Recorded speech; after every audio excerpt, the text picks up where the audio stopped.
and you will always be benefited from my strategy. There will be little bit of losses.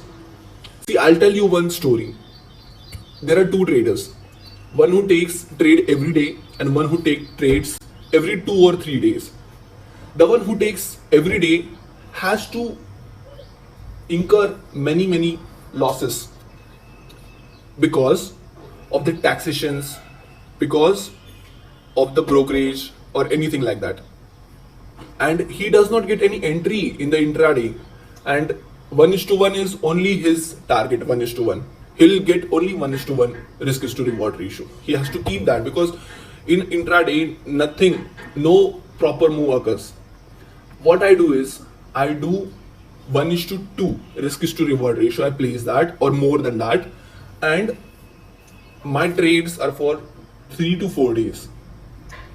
In this, what you can see here is the gap of opening was there, and for this candle, what I did, I entered here.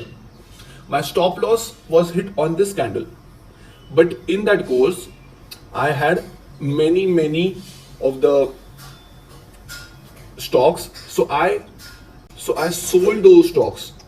Yes, so I sold those stocks if my first target, second target is hit, and I was completely profitable even if my stop loss was hit here. Yes, so you must always take the trade. Don't be an intraday trader for becoming profitable. On the YouTube there is, like, if you are intraday trader, just make this strategy and just follow this strategy and you will be profitable and you will have millions and millions of dollars. It's not like that. Yes, for 3 to 4 days take the trade and rest. Yes, this should be your financial freedom and financial success. So thank you for entertaining me, and I am very obliged to you because you always listen to me. Thank you.